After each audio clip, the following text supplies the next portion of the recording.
우리에게 주신 말씀은 룻기 4장 9절과 10절 말씀입니다.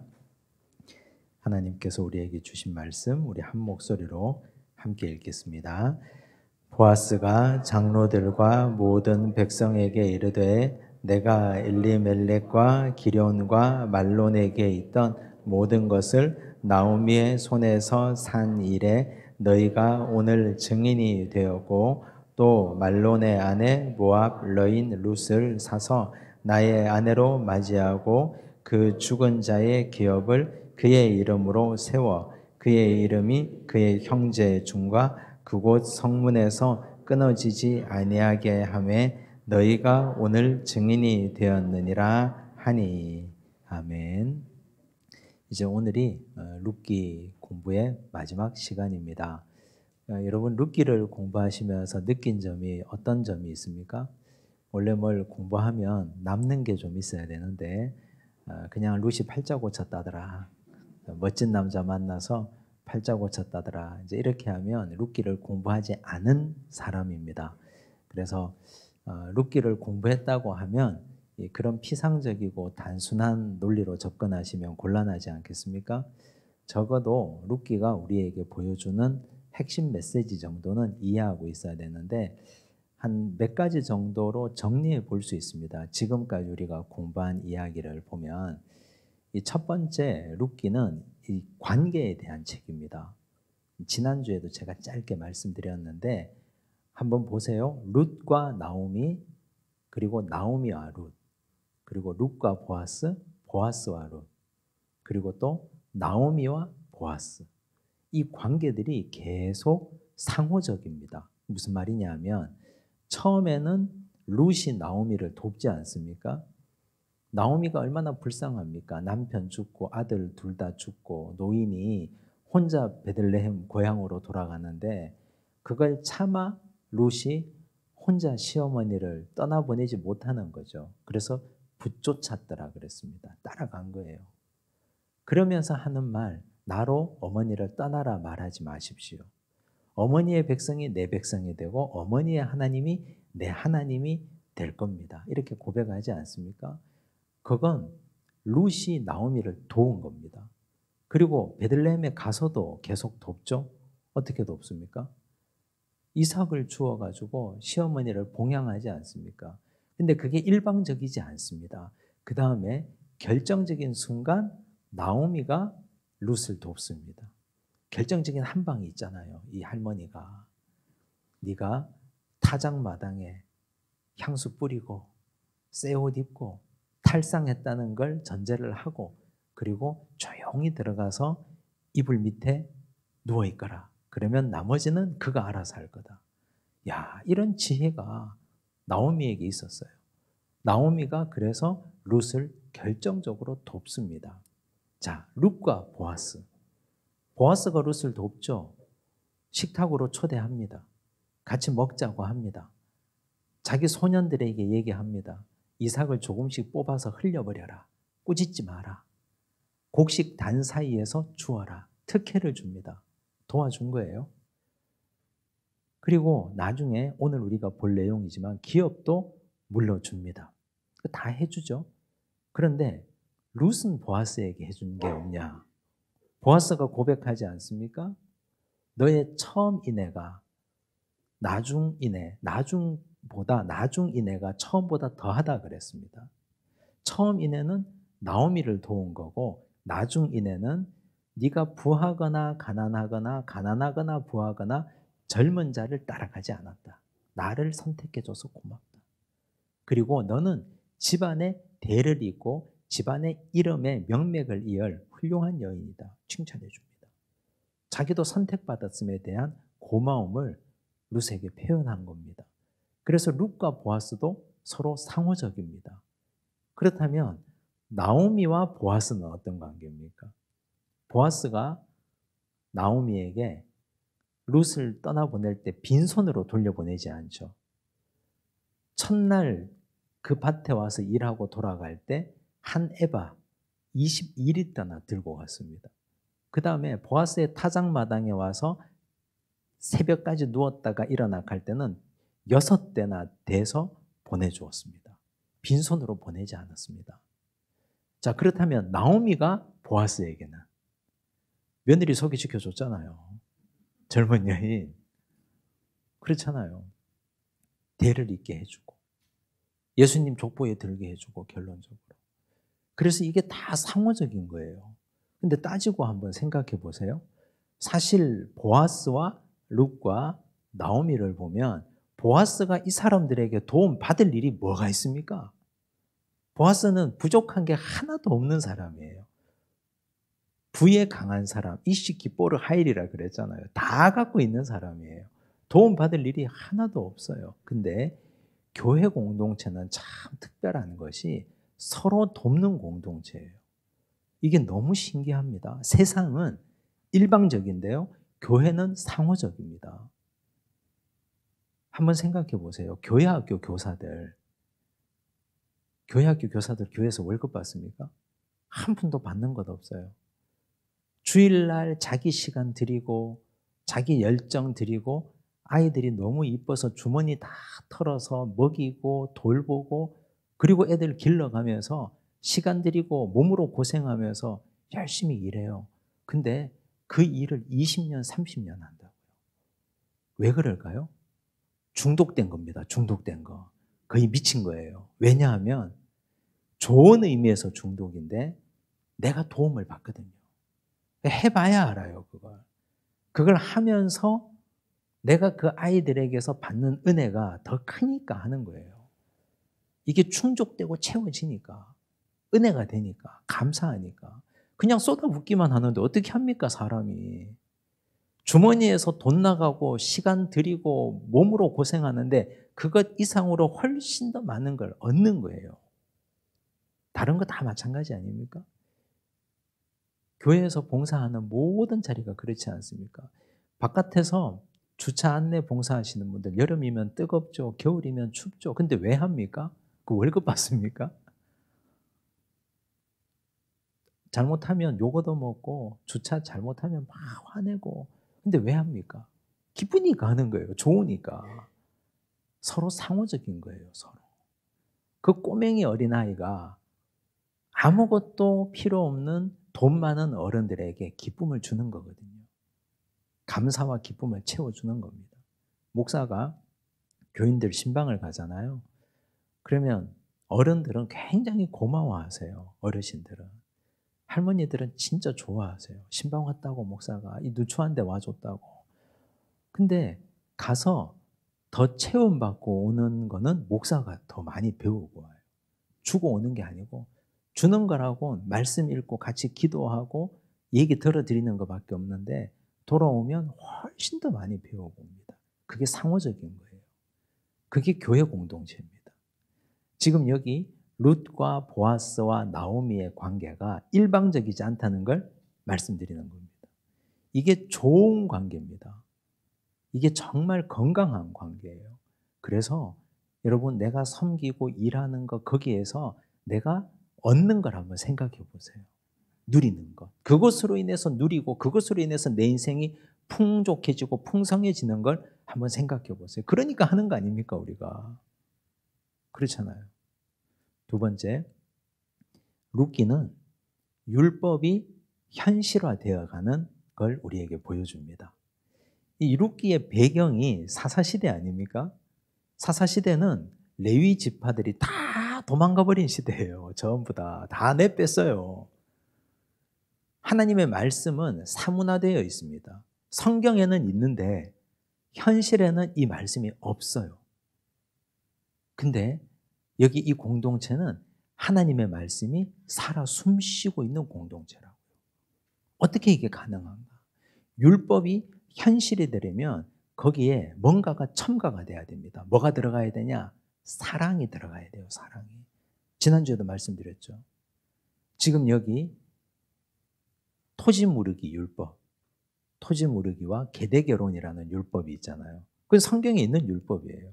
근데 그 당시 사사시대 율법이 다 박살나고 다 무너졌는데 이 공동체만 이게 살아있다고요. 왜? 사랑이 있으니까. 사랑은 뭘 전제로 하느냐? 희생을 전제로 합니다. 손해보는 거. 그래서 오늘날 하나님의 말씀이 왜 살아서 꿈틀대고 현실로 우리에게 나타나지 않는가? 왜 하나님의 말씀이 역동성을 잃어버렸는가? 생각해 보면 그게 희생이 없어서 그래요. 손해보는 걸 잘 안 하려고 하니까. 그건 성도고 교회고 가정이고 마찬가지입니다. 희생하고 손해보고 내가 남들보다 조금 덜 누리고 덜 가지고 아니면 아예 다 쏟아붓고 그래야 하나님의 말씀이 살아 꿈틀대는 현실이 되거든요. 근데 교회부터 한번 보세요. 오늘날 수많은 교회들이 손해봅니까? 이해타산적으로 다 돌아가는데 희생이라는 건 뭘 의미합니까? 마땅히 해야 될 걸 하는 겁니까? 아니면 이 사람 이래가지고 어떻게 먹고 살지? 이 정도 들어야 그게 희생인 거예요. 교회가 베풀 때는 아낌없이 베풀어 버려야 됩니다. 적당히 베풀면 안 되고 아낌없이 쏟아부어야 됩니다. 나누고 베풀 때는 깜짝 놀랄 만큼 베풀어 버려야 됩니다. 그래야 율법이 현실이 됩니다. 여기 고일 제도가 그렇거든요. 그렇잖아요. 우리는 이게 성경에만 나오는 옛날 이야기라고 치부에서는 곤란합니다. 세 번째, 베들레헴 공동체. 이거는 아주 특별한 교회예요. 근데 이 공동체가 다 무너진 사사 시대에도 존재하고 있었다. 그렇다면 오늘 우리 시대도 교회가 교회답지 않은 이런 시대도 이런 공동체가 어디엔가 있을 텐데 그게 엘도라도에 있는 게 아니라 우리 교회여야 돼요. 그게 이 공동체여야 돼요. 그렇다면 나는 그러면 뭘 희생할까? 난 뭘 내놓을까? 나는 어떤 부분에 희생을 할까? 이걸 고민을 해야 된다고. 그리고 실천하고. 그리고 네 번째, 오늘 우리가 이야기할 고엘 이야기입니다. 그 고엘에는 다양한 이야기가 있는데 오늘 우리가 그걸 살펴볼 겁니다. 그래서 룻기가 우리에게 주는 다양한 의미들, 이야기들을 한번 잘 생각하고 이걸 실천하는 공동체, 개인들이 되셔야 됩니다. 자, 성문으로 올라가다 보아스가 성문에 올라가서 어떤 일을 했습니까? 이제 아침이 밝았습니다. 보아스가 이제 일을 하는 거죠. 이제 보아스 씨께서 일을 합니다. 그러면 일이 어떻게 되는지 보자 하고 나오미와 룻이 기다리고 있지 않습니까? 지금 1절 보아스가 성문으로 올라가서 거기 앉아 있더니 성문으로 올라갔다는 말이 뭡니까? 보아스의 지위가 성문에 올라갈 만한 지위예요. 성문이라는 곳은 성문에 올라가 있으면 사람들이 다 지나가잖아요. 성 안 사람이 성 밖으로, 성 밖 사람이 성 안으로 다 지나가죠. 원래 높은 데 올라가는 사람, 지위가 높은 사람이 높은 데 있잖아요. 성문에는 그 성의 장로들, 재판하는 사람들이 올라갈 자격이 있습니다. 그래서 보아스는 부에 강한 사람이고 이 성의 지도자급이기 때문에 성문에 올라가서 딱 앉았어요. 그리고 마침 룻기가 말하는 마침이 우연입니까? 필연입니까? 하나님의 필연이에요.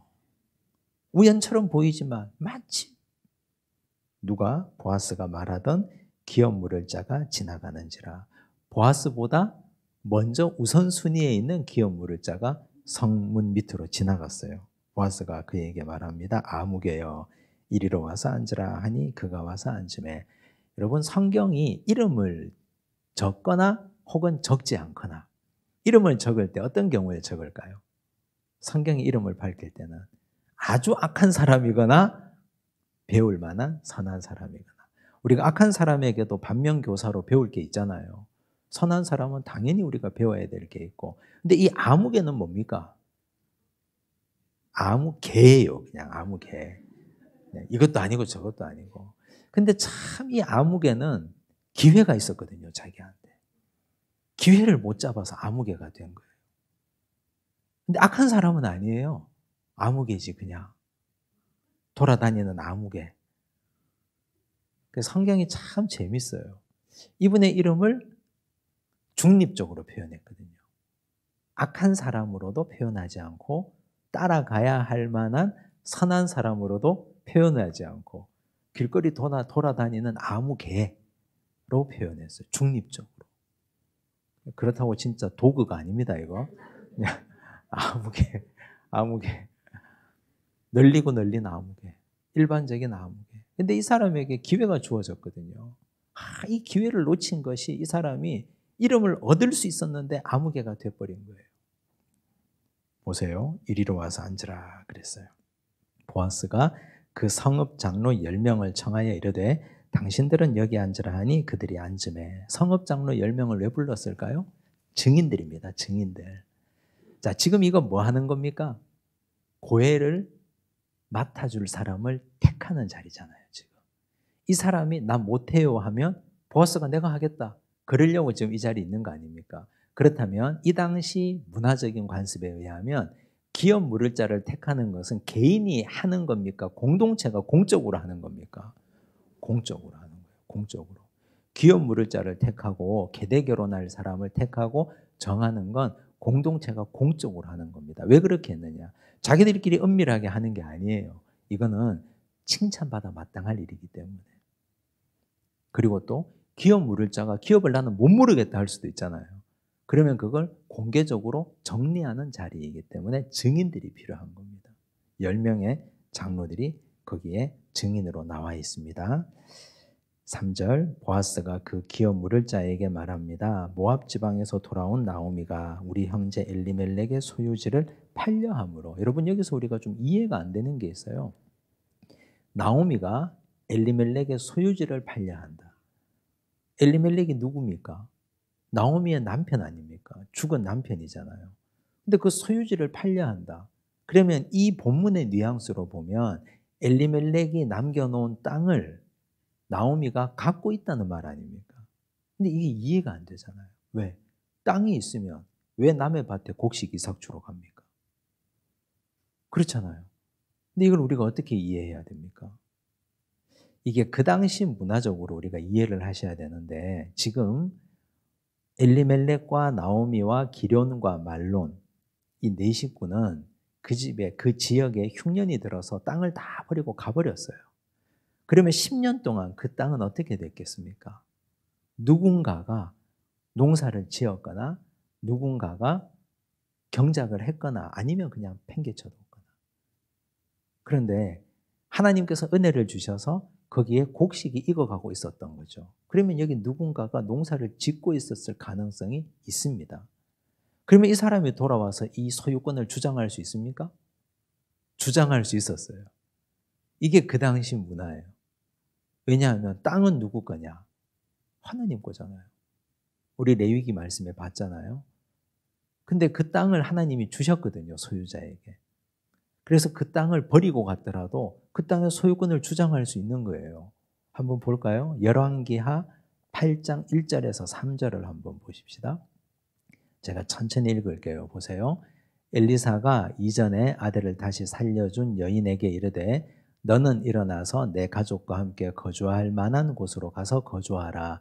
여호와께서 기근을 부르셨으니 그대로 이 땅에 7년 동안 임하리라 하니 여인이 일어나서 하나님의 사람의 말대로 행하여 그의 가족과 함께 가서 블레셋 사람들의 땅에 7년을 우거하다가 7년이 다음에 여인이 블레셋 사람들의 땅에서 돌아와 자기 집과 전투를 위하여 호소하려 하여 왕에게 나아갔더라. 무슨 말이에요?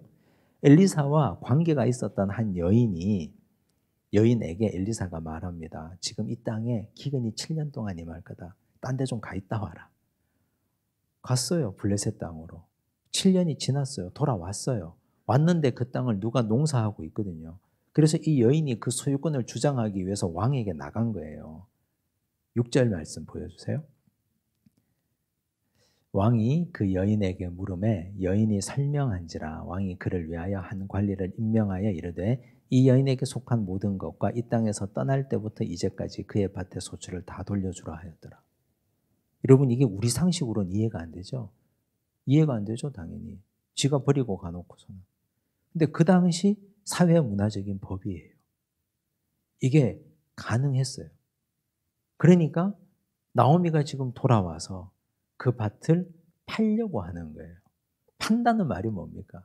완전히 나하고 상관없이 이 밭을 정리한다, 이 땅을 정리한다는 말이 아니고 이걸 대신 사서 나에게 생계를 유지하게 해줄 사람을 찾는다는 뜻입니다. 즉 기업 물러줄 사람을 택하겠다는 뜻입니다. 참 뻔뻔하죠, 나오미도. 그죠? 근데 이게 그 당시 문화적인 관습이에요. 이걸 공동체가 해결해 주는 게 그 당시 관례였어요. 친척들이. 가까운 인척들끼리. 그래도 먹고 살 만한 사람들이 이걸 해결해 주는 거예요. 나오미가 아들 둘 잃었죠. 남편 없죠. 이 사람 혼자 이 땅을 어떻게 경작합니까? 그러니 이걸 누군가가 땅을 가지고 와서 거기서 나는 소출로 나오미를 봉양하고 먹여 살리고 룻도 먹여 살리는 거예요. 그걸 해달라는 겁니다. 그리고 그 땅을 산 값을 나오미에게 좀 줘서 집도 사고 세간살이도 좀 들여놓고 사람답게 좀 살도록 도와주라 그 말이에요. 이해가 되시죠? 그러니 내가 여기 앉은 이들과 내 백성의 장로들 앞에서 그것을 사라고 내게 말하여 알게 하려 하였노라. 그럼 이 사람이 그 순간 계산이 막 돌아가겠죠. 계산이. 이게 나한테 얼마나 유익한가, 희년이 얼마 남았는가부터 계산이 막 돌아갈 겁니다. 만일 내가 물으려면 물으려니와 만일 내가 물으지 아니하려거든 내게 구하여 알게 하라. 네 다음은 나요 그 외에는 물을 자가 없느니라 하니 그가 이르되 내가 물으리라 하는지라. 야, 이 순간 빠밤 된 거예요. 이 순간 만약에 그 자리에 나오미가 있었다면 기절하는 거죠. 룻이 있었다면 가슴이 철컹하는 거죠. 내가 물으리라 그랬으니까. 그러면 이 남자는 도대체 어떤 계산으로 내가 물으겠다고 이 아무개가 결정한 겁니까? 그 자리에서? 그렇죠. 자기가 생각한 거예요. 머리를 막 돌린 거예요. 일단은 나오미가 아들이 없잖아요. 둘 다 죽었잖아요. 나오미에게 다른 자식이 없어요. 그리고 남편도 없어요. 그러면 이 사람은 이 땅을 사서 거기서 나오는 소출로 나오미와 룻만 잘 케어하고 봉양하면 돼요. 그리고 나오미가 죽으면 그 땅은 누구게 됩니까? 자기 거예요. 그러면 거기서 나오는 소출로 나오미와 룻을 봉양하고 남음이 있다고 생각한 거죠. 그건 자신이 가지고 있는 노동력, 종들, 인력으로 얼마든지 가능하다 생각한 거예요. 그래서 그걸 내가 하겠다 계산한 거예요. 이 아무개가. 근데 거기서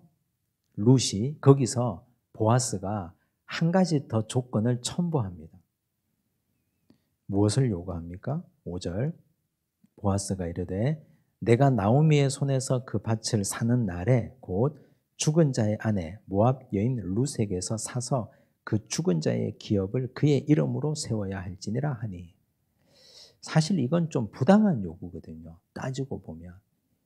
물으는 거는 얘기했죠. 피 무르기, 사람 무르기, 기업 무르기, 땅 무르기 요 세 가지잖아요. 지금 이건 기업 무르기만 딱 얘기하면 끝나는 거예요. 근데 계대결혼까지 같이 얘기한 거예요.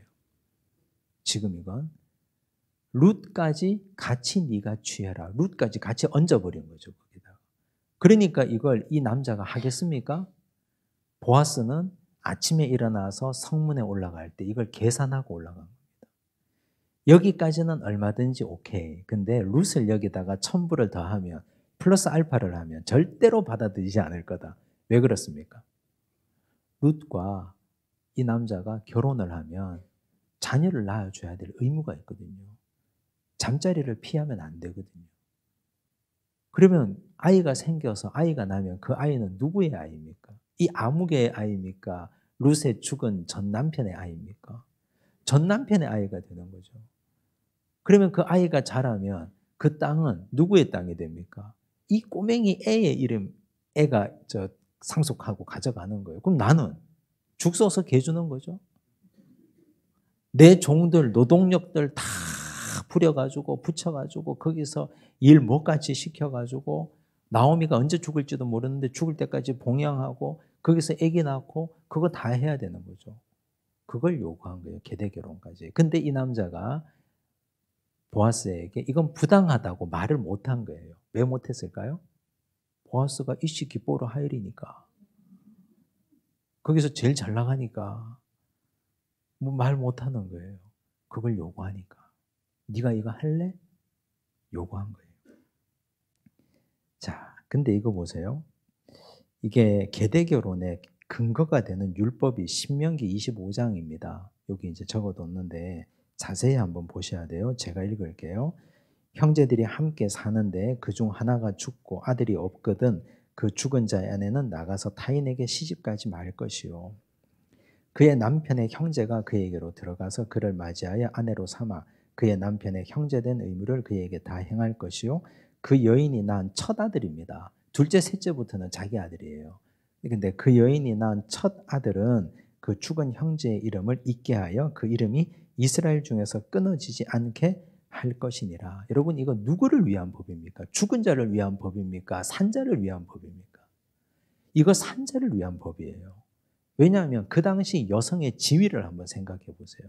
남편이 죽었어요. 자식도 없어요. 친정에 돌아가요. 친정에서 반깁니까? 친정에서 받아줘요? 그 당시 사회적 분위기가? 여인이 무슨 노동력이 있습니까? 기껏해야 이삭이나 죽지. 그래서 여성을 보호하기 위한 사회적 보호 장치예요. 그래서 그 집의 형제들 중에 그 다음 순서인 형제가 이 여인을 취해서 의무적으로 아들을 낳아주고 그 아들이 나중에 이 엄마의 봉양자가 되는 거 아닙니까? 사실 자식이 보험이었던 시대 아닙니까? 그때는. 자식은 장사의 수중에 화살 같다 그랬잖아요. 요즘이야 무자식이 상팔자로 하는 시대지만 옛날에는 반대잖아요. 그래서 그 아이가 하나라도 있으면 이 여인의 장래에 보험이 되니까. 그리고 네가 그래도 먹고 살만하니까 그 재산을 이 아이에게 상속해서 이 여인을 먹고 살게 해주라는 뜻이에요. 사회적 안전망이고 보호장치예요. 그게 율법입니다. 이걸 우리가 이상하게 볼 게 아니고 여성을 보호하고 여성을 세우기 위한 하나님의 굉장히 섬세한 보호입니다. 이 계대결혼 장치가. 이 여인이 어디 가서 다시 결혼하고 어디 가서 다시 사람 대접받고 삽니까? 그런데 보세요. 7절. 그러나 그 사람이 만일 그 형제의 아내 맞이하기를 즐겨하지 아니하면 그 형제의 아내는 그 성문으로 장로들에게 나아가서 말하기를, 쫓아가는 거예요. 장로들한테. 내 남편의 형제가 그의 형제의 이름을 이스라엘 중에 있기를 싫어하여 남편의 형제된 의무를 내게 행하지 아니하나이다 할 것이요. 일러 바치라는 얘기죠. 그 성읍 장로들이 그를 부릅니다. 그가 이미 정한 뜻대로 말하기를 내가 그 여자를 맞이하기를 즐겨하지 아니하노라 하면 거부권도 행사할 수 있었어요. 그러면 그의 형제의 아내가, 형수죠. 형수가 장로들 앞에서 그에게 나아가서 그의 발에서 신을 벗깁니다. 신을 벗겨요. 재밌죠? 그리고 그의 얼굴에 침을 뱉습니다. 침뱉음 한번 당하고 그리고 편하게 살고 싶은 거예요. 사람들이. 신벗김 한번 당하고 이르기를 그의 형제의 집을 세우기를 즐겨 아니하는 자에게는 이같이 할 것이라 하고 이스라엘 중에서 그의 이름을 신벗김 받은 자의 집이라 부를 것이니라. 그 집에 문패를 딱 붙여주는데 이 집은 몇 년 몇 월 며칠에 신벗김 당한 자의 집 이렇게 이제 붙이는 거죠. 이게 신명기 율법이에요. 근데 이 율법을 정할 당시에 모세가 신명기 율법이잖아요. 이스라엘 백성들이 가나안 땅에 들어가서 이 율법대로 행하고 살라 그랬어요. 근데 이 율법이 제대로 지켜졌을까요? 이 율법이 지켜지려면 뭐가 있어야 됩니까? 사랑이 있어야 된다 그랬잖아요. 율법이 현실이 되려면. 근데 그 사랑은 희생을 전제로 하는 거예요. 근데 여러분, 희생 중에 제일 힘든 희생이 뭡니까? 내 죽는 거 말고 돈이 제일 아까운 거예요. 돈이. 내 주머니에서 돈 나가는 것도 아까운데 현재적 재산도 나가야 되고 미래적 재산까지 다 저당 잡히는 거 아닙니까? 그건 찾을 수 없는 거예요. 내 거 아니에요. 그러니까 이걸 안 하는 거예요, 사람들이.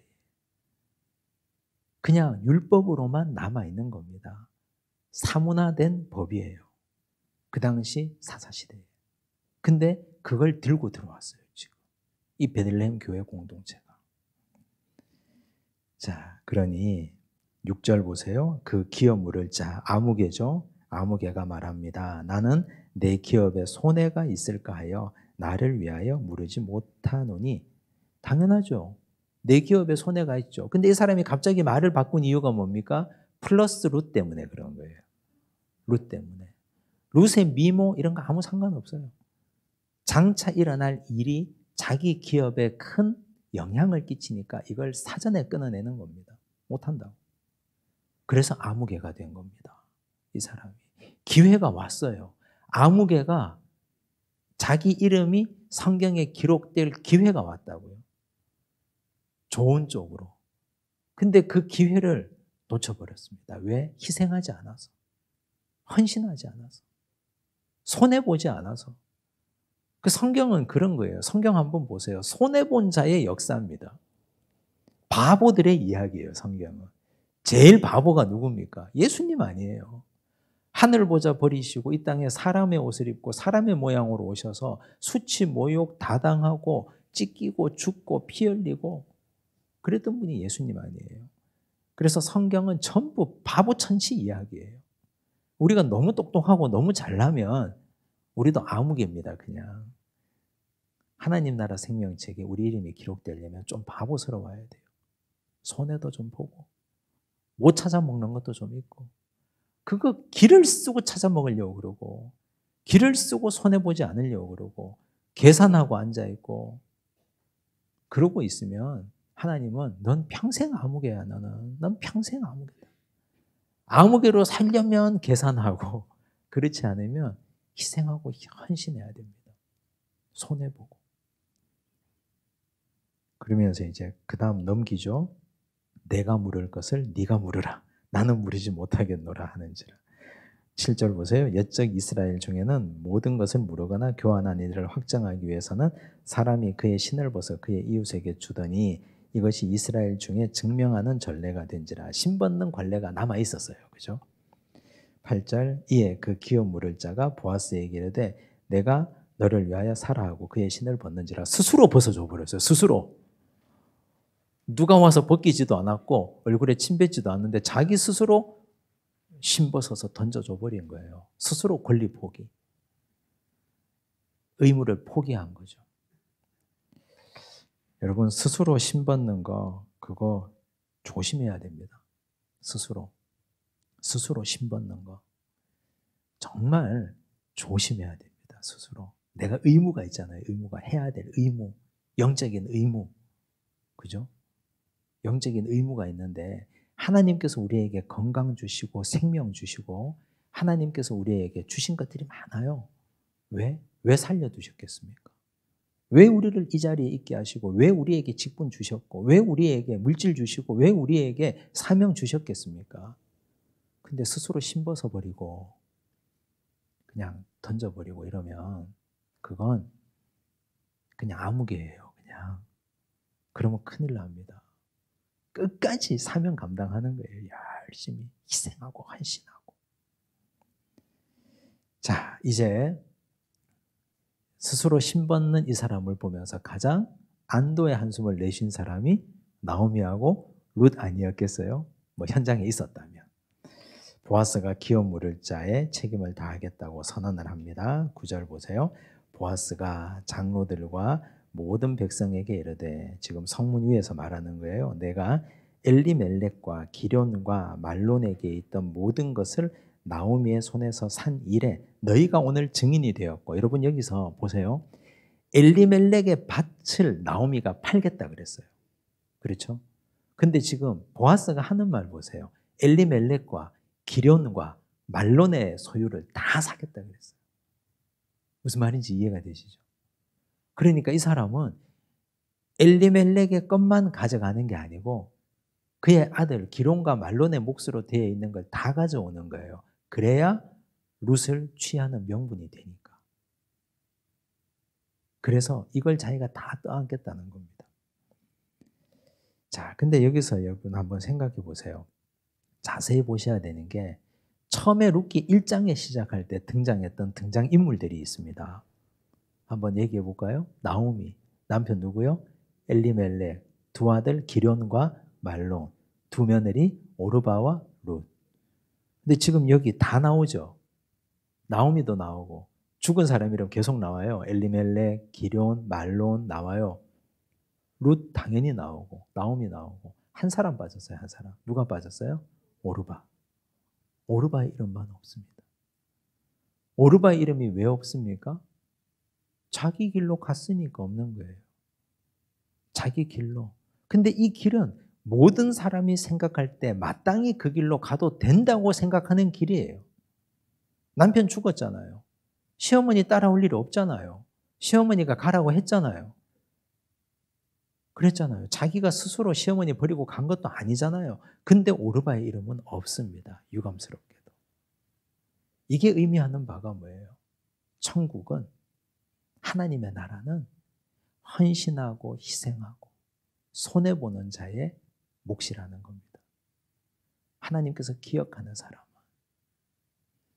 지나치게 자기 이익 내세우고 지나치게 계산적이고 하나님도 그 사람 기억하지 않습니다. 오르바의 이름도 없고 아무개도 그냥 아무개잖아요. 죽은 자의 이름까지 있는데 산 자의 이름이 성경에 없어요. 살아있으나 그의 이름이 없는 거나 마찬가지잖아요. 자, 10절 보세요. 또 말론의 아내 모압 여인 룻을 사서, 사람을 산다라는 표현이 조금 불편하게 들리는데 근데 이건 관용적 표현으로 그냥 이해하시면 됩니다. 나의 아내로 맞이하고 그 죽은 자의 기업을 그의 이름으로 세워. 죽은 자 말론이죠. 말론의 이름을 그의 이름으로 세워. 그의 이름이 그의 형제 중과 그곳 성문에서 끊어지지 아니하게 하매. 여러분 여기서 우리가 봐야 되는 게 고엘, 구속자. 지금 보아스가 이걸 고엘임을 자청하잖아요. 고엘은 두 가지를 해야 됩니다. 첫째, 죽은 자의 기업을 그의 이름으로 세워줘야 돼요.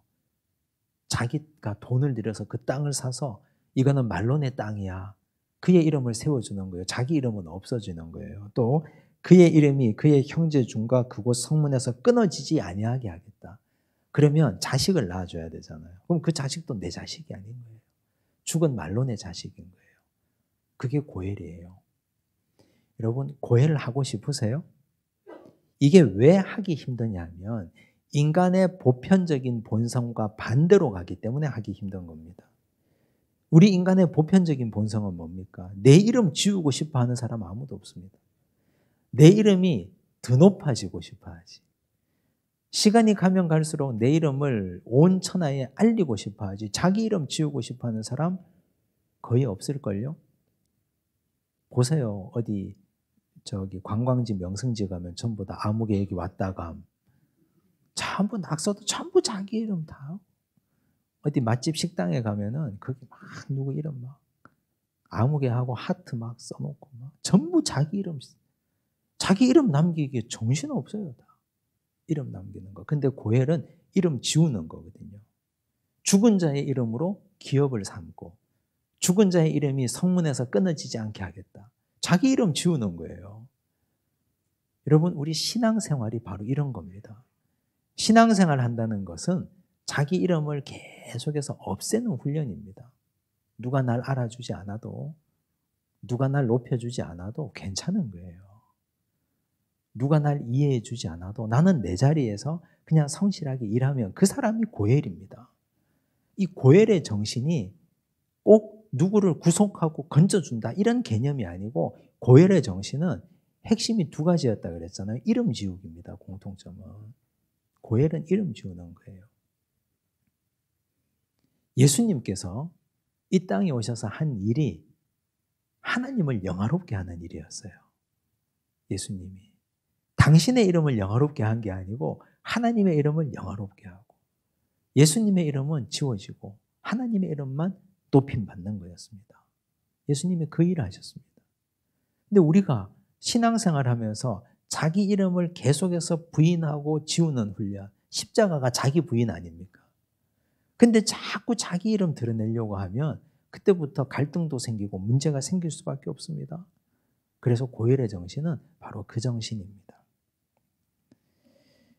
자, 이렇게 선언을 해버렸습니다. 그랬더니 11절 성문에 있는 모든 백성과 장로들이 이르되 우리가 증인이 되나니 이 사람들은 영광스러운 자리에 목격자가 된 거예요. 증인이 된 거예요. 왜? 하나님의 죽어있는 말씀이 살아 꿈틀대는 걸 봤잖아요. 하나님의 말씀이 진짜 살아서 역사하는 걸 봤지 않습니까? 그래서 우리가 증인이 된다. 여호와께서 내 집에 들어가는 여인으로 이스라엘의 집을 세운 라헬과 레아 두 사람과 같게 하시고. 여러분, 라헬과 레아, 우리가 창세기 공부 열심히 해서 너무 잘 알죠. 근데 나중에 보면 이 유다 지파의 어머니가 레아 아닙니까? 그렇죠? 유다 지파의 어머니가. 그래서 사실 따지고 보면 레아를 통해서 약속의 계보가 흘러오거든요. 지금 이 집안도 유다 지파의 자손들이에요. 그렇잖아요. 나중에 오벳을 낳고 다 유다 지파 자손들이거든요. 근데 라헬을 먼저 앞세우는 이유가 있습니다. 성경은 순서가 중요하거든요. 라헬이 먼저 와요, 레아보다. 왜 그럴까요? 에브랏 때문에 그래요. 에브랏. 나오죠. 라헬과 레아 두 사람과 같게 하시고 내가 에브랏에서 유력하고 베들레헴에서 유명하게 하시기를 원하며. 에브랏이나 베들레헴이나 같은 곳이거든요. 같은 곳 다른 이름인데, 에브랏에서 라헬이 죽었습니다. 라헬이 거기에 장사되었어요. 라헬의 무덤이 거기 있어요. 창세기 35장 19절과 20절 말씀 보시면 라헬이 죽음에 에브랏 곧 베들레헴 길에 장사되었고 야곱이 라헬의 묘에 비를 세웠더니 지금까지 라헬의 묘비라 일컫더라. 그러면 베들레헴, 이들이 살고 있는 동네에 라헬의 무덤이 있는 거 아닙니까? 그렇죠. 그래서 지금 라헬이 먼저 이 사람들에게는 앞서 있는 거예요. 그런 지리적 배경도 이해하시면 좋겠습니다. 여호와께서 이 젊은 여자로 말미암아 내게 상속자를 주사 내 집이 다말이 유다에게 낳아준 베레스의 집과 같게 하시기를 원하노라 하니라. 이걸 설명이 좀 필요한데요. 이 설명은 창세기 38장 설교할 때 말씀을 드리겠습니다. 한 석 달쯤 뒤에 이제 그 이야기를 좀 드리겠습니다. 이 복잡하거든요. 복잡하고 할 말이 되게 많거든요. 그래서 어쨌든 여기서 핵심은 그거예요. 지금 유다 지파의 자손임을 축복하는 장면입니다. 성문에 있는 백성과 장로들이 이걸 마음껏 축복한 거예요. 보아스가 이렇게 큰 은혜를 베푼 것, 그리고 자기 희생을 한 것, 사랑을 보여주고 율법이 현실로 나타나게 해준 것, 이걸 축복했습니다. 자, 그러니까 이제 결혼하죠. 보아스와 룻이. 난리 났습니다. 이제 이에 보아스가 룻을 맞이하여 아내로 삼고 그에게 들어갔더니 여호와께서 그에게 임신하게 하심으로 그가 아들을 낳은지라. 여러분, 여호와께서가 중요하죠. 룻은 모압에서 더 젊었을 때 더 젊은 남자랑 결혼해서 10년의 결혼 생활을 했습니다. 자녀가 없었습니다. 근데 보아스는 그보다 훨씬 더 나이 많은 남자예요. 근데 아들을 낳았어요. 누가 하신 일입니까? 여호와께서. 하나님이 하신 일이에요. 자, 하나님께서 아들을 낳게 하셨는데 이게 보아스에게는 축복입니까? 저주입니까? 보아스가 표정 관리를 어떻게 했을까요? 아이, 낳고야 말았네. 딸도 아니고 아들이네. 큰일 났네. 이랬을까요? 아니면 진심으로 기뻤을까요? 저는 진심으로 기뻤다의 한 표입니다. 왜냐하면 그 이유가 이제 뒤에 나오는데, 보아스는 그런 째째한 사람이 아니에요. 그 정도로 막 열받고 화나고 내 기업이 이제 이놈 이름으로 가겠구나 이런 정도의 그런 속 좁은 사람이 아니었어요. 자, 여인들이 나오미에게 이르되, 이 여인들은 베들레헴 여인들입니다. 이 여인들이 나오미에게 와서 말합니다. 자, 이 첫마디가 중요하죠. 뭐든지 첫마디가. 왜냐하면 첫마디에 진심이 있거든요. 여러분, 정치인들이 말하는 거 보세요. 그분들이 말하고 나서 그게 여론에 막 반대를 겪으면 그 다음에 사과하잖아요. 진심이 아니었다고. 근데 진짜 진심은 첫마디예요. 그게 진짜 진심이에요. 그냥 불쑥불쑥 나오는 말이. 근데 여인들이 나오미에게 첫마디, 아들을 낳고 나서 찾아와서 한 첫마디가 뭡니까? 찬송할지로다. 베들레헴 사람들의 수준이 이 정도예요. 야, 너 팔자고쳐 때문에 도대체 비결이 뭐야? 룻에게 네가 며느리에게 뭐라고 얘기한 거야 도대체? 비결 좀 알자. 이런 얘기, 이런 정도의 수준 떨어지는 얘기를 한 게 아니에요. 찬송할지로다. 누구를? 여호와를. 이 모든 걸 행하신 하나님을 찬송할지로다. 진심으로 하나님을 찬송하는 거 아닙니까? 이게 진심이었어요. 그래서 베들레헴 교회 공동체가 좋은 공동체라고 말하는 겁니다. 여러분, 우리가 누군가가 기쁜 일이 있습니다. 축하할 일이 있습니다. 그러면 가서 비꼬지 마세요. 그랬다면 이런 거 비꼬지 말고 찬송하리로다 한마디만 하시면 돼요. 그냥 하나님을 찬송하자. 야, 하나님 하셨네. 하나님 정말 대단하신 분이시다. 너희 딸 노처녀인데 시집간다며 이런 얘기 하지 말고 찬송하리로다. 여호와께서 오늘 내게 기업 물을 자가 없게 하지 아니하셨도다. 기업 물을 자 고엘 아닙니까? 이 아이의 이름이 이스라엘 중에 유명하게 되기를 원하노라. 이는 내 생명의 회복자이며 내 노년의 봉양자라. 곧 너를 사랑하며 7 아들보다 귀한 내 며느리가 낳은 자로다 하니라. 여러분, 이것 중요해요. 7 아들보다 더 귀한 며느리. 이게 동네 사람들, 마을 사람들이 룻을 평가하는 말이에요. 7이라는 숫자가 유대인들에게 얼마나 중요합니까? 완전수 아닙니까? 아들이 7 있다. 그러면 그 집, 그 엄마는 편인생이거든요, 그냥. 근데 7 아들보다 더 귀한 내 며느리. 낳은 자로다. 그러니까 그 정도 평가를 받은 거예요, 룻이. 우리가 살면서 이런 정도의 평가를 좀 받아야 되지 않겠습니까? 야, 너는 뭐 10명보다 더 낫다. 뭐 이런 정도로. 아이고. 너 하나가 우리 집안을 쑥대밭을 만드네? 이제 이런 얘기 자꾸 들으면 그렇게 살면 곤란하죠. 자, 16절 나오미가 아기를 받아 품에 품고 그의 양육자가 되었습니다. 여러분, 이거 보면요. 율법이 성취되어서 현실로 이루어지는 건 보아스만을 통해서 이루어진 게 아닙니다. 룻을 통해서도 율법이 현실이 됐습니다. 룻은 어떤 말씀을 붙잡았을까요? 한번 상상해 보십시오. 룻이 그래도 믿음 있는, 하나님 믿는 사람 집안의 며느리로 10년을 살았습니다. 모압 땅에서. 그렇죠? 10계명에 내 부모를 공경하라. 이 말씀이 있잖아요. 말씀이 있어요. 근데 그 말씀을 현실이 되게 살려면 뭐가 있어야 됩니까? 희생이 있어야 된다고요. 사랑이 있고. 내 부모를 공경하라. 그 말씀 한 절 딱 붙잡았다고 해보세요. 여러분, 그 말씀대로 살기가 쉬워요, 어려워요? 입술로는 공경하죠. 입술로는. 근데 룻처럼 우리가 이렇게 내 모든 걸 다 걸고 부모 공경할 수 있습니까? 주머니에 있는 돈 나가는 것도 아까워 죽겠는데?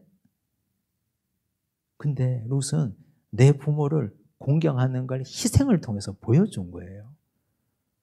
그래서 이 부모 공경이 현실이 되고 나오미가 노년에 손자를 봤잖아요. 손자를, 아이를.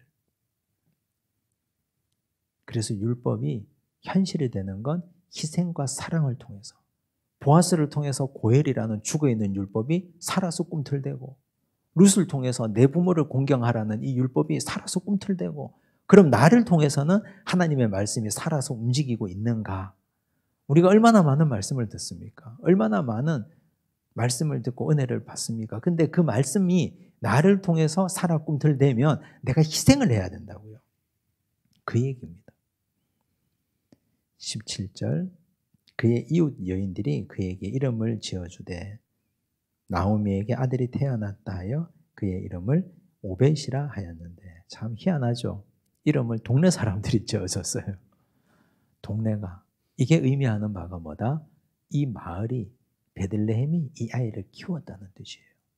온 동네가 함께 기뻐하고 함께 키웠다는 의미입니다. 자, 그는 다윗의 아버지인 이새의 아버지였더라. 다윗의 할아버지, 오벳 할아버지가 태어나는 장면이에요. 근데 오벳이라는 이름의 뜻이 뭡니까? 동사가 아바드라는 뜻인데요. 섬기다, 예배드리다 라는 뜻입니다. 너는 하나님을 잘 섬기는 자가 되라. 하나님을 잘 섬긴 너의 어머니 룻이, 하나님을 잘 섬긴 너의 아버지 보아스가 너에게 모범을 보여줬지 않냐.